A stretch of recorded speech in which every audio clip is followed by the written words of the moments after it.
Top quality और consistent performance के लिए सिर्फ सिल्वर पंप्स एंड मोटर्स, नाम याद रखना। ભૂપેન્દ્રસિંહ ઝાલાની પૂછપરછમાં હવે નવા ખુલાસાઓ થઈ રહ્યા છે। ધરપકડથી બચવા ભૂપેન્દ્રસિંહે શું કર્યું અને ક્યાં ક્યાં ફરતો રહ્યો તેને લઈને ખુલાસાઓ થઈ રહ્યા છે। ભૂપેન્દ્રસિંહ ઝાલા અરવલ્લી, મધ્યપ્રદેશ અને રાજસ્થાન ગયો। રાજસ્થાન બાદ બનાસકાંઠા અને ત્યાર પછી મહેસાણા ખાતે તે પહોંચ્યો। પોલીસ ધરપકડ ન કરી શકે તે માટે સિમ કાર્ડ ખરીદ્યા હતા। ધરપકડથી બચવા દરરોજ નવા સિમ કાર્ડ ખરીદતો હતો। નવા સિમ કાર્ડથી પરિવાર અને મળતિયા સાથે તે વાતચીત કરતો હતો। ભૂપેન્દ્રસિંહ ઝાલા કોના સંપર્કમાં હતો તે મામલે પૂછપરછ કરાઈ રહી છે। ભૂપેન્દ્રસિંહ ઝાલાની પ્રેમિકા પીઆઈની પણ પૂછપરછ કરવામાં આવી રહી છે। ભૂપેન્દ્રસિંહ ઝાલાને આશરો આપનાર કિરણસિંહની પણ પૂછપરછ કરવામાં આવી રહી છે। કિરણસિંહના ફાર્મ હાઉસમાં આ કૌભાંડી રોકાયો હતો। પ્રેમિકા પીઆઈ અને કિરણસિંહ ઝાલાની અટકાયત નથી કરવામાં આવી, પરંતુ ગમે ત્યારે કિરણસિંહ અને પ્રેમિકા પીઆઈની અટકાયત હવે થઈ શકે છે। આજ મુદ્દે સંવાદદાતા મલ્હાર અમારી સાથે લાઈવ જોડાયા છે। મલ્હાર, જે પ્રમાણે સીઆઈડી ક્રાઇમની તપાસમાં અનેક મહત્વના ખુલાસાઓ પણ થઈ રહ્યા છે। આ કૌભાંડી છે કે જે પોલીસ પકડથી દૂર રહેવા માટે અનેક પેંતરા પણ આઝમાવતો હતો। શું મહત્વપૂર્ણ ખુલાસાઓ થઈ રહ્યા છે તેની કોઈ અપડેટ?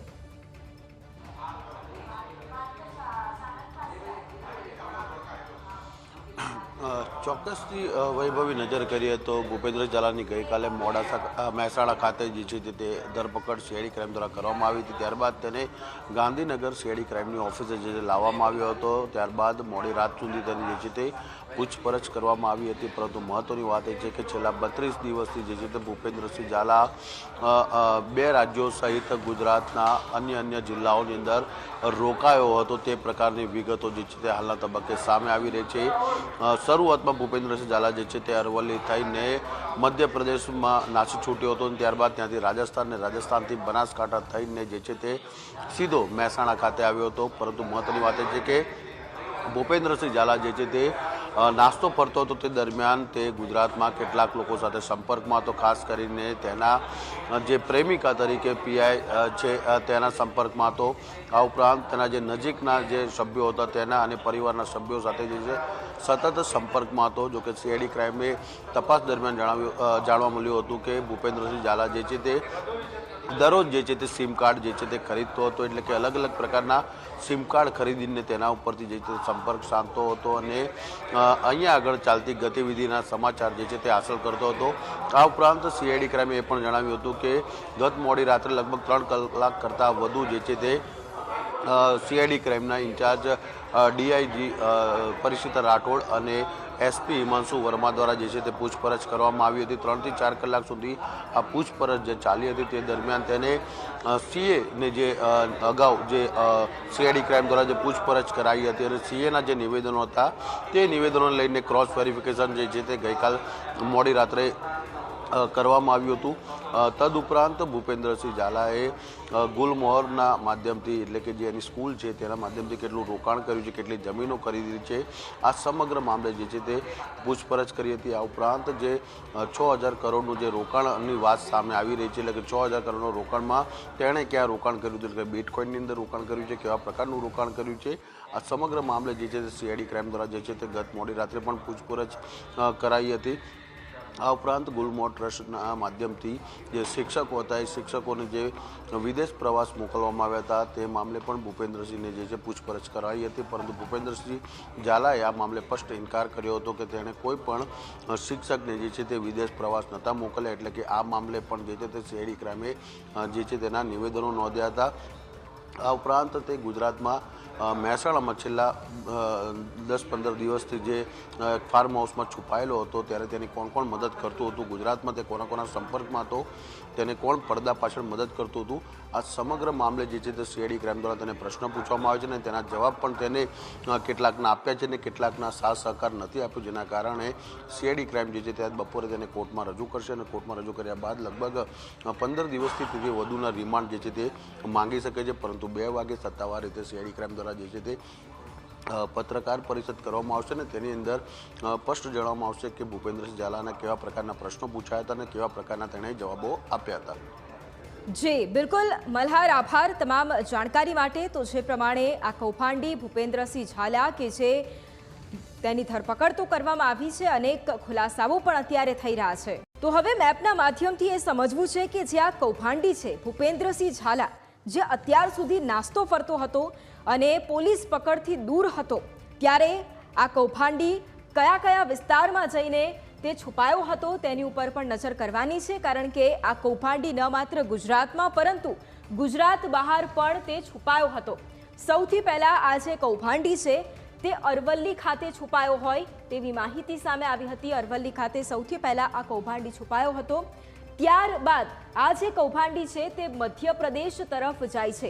એટલે 34 દિવસ જેટલો સમયગાળો થઈ ચૂક્યો છે ફરિયાદ થઈ, અને આ 34 દિવસના સમયગાળાની અંદર આ જે કૌભાંડી છે તે અરવલ્લી ગયો. અરવલ્લી બાદ તે મધ્યપ્રદેશ ખાતે ગયો.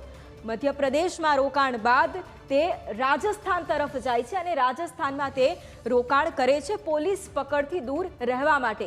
ત્યારબાદ આ કૌભાંડી રાજસ્થાનથી બનાસકાંઠા તરફ આવે છે અને બનાસકાંઠામાં તે રોકાણ કરે છે.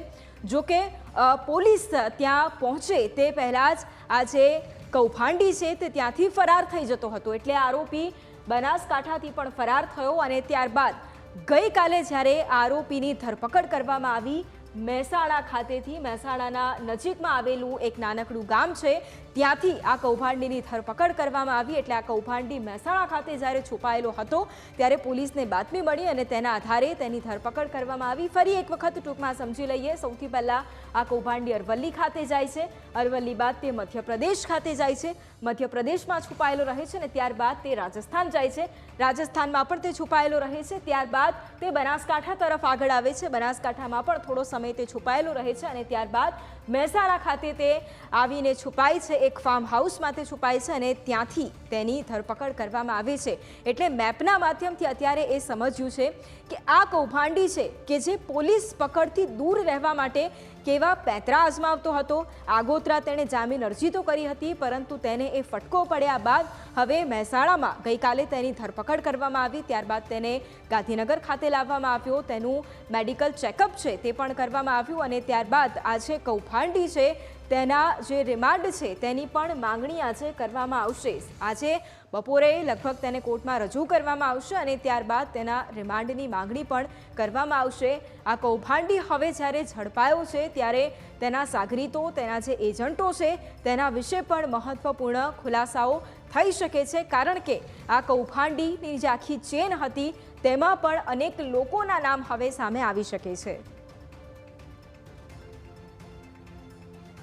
મહાઠગ ભૂપેન્દ્રસિંહ ઝાલાને લઈને વધુ એક મોટો ખુલાસો થયો છે. મહાઠગ ભૂપેન્દ્રસિંહ ઝાલા ગુરુવારે મહેસાણા ખાતે આવ્યો હતો. સીઆઈડી ક્રાઇમને અગાઉ હિંમતનગર છુપાયો હોવાની બાતમી મળી હતી.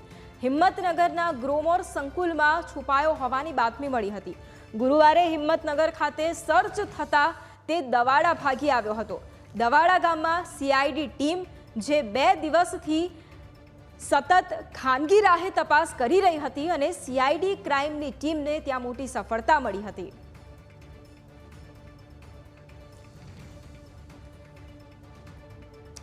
અને આ જ મુદ્દે સંવાદદાતા કમલેશ અમારી સાથે લાઈવ જોડાયા છે મહેસાણાથી.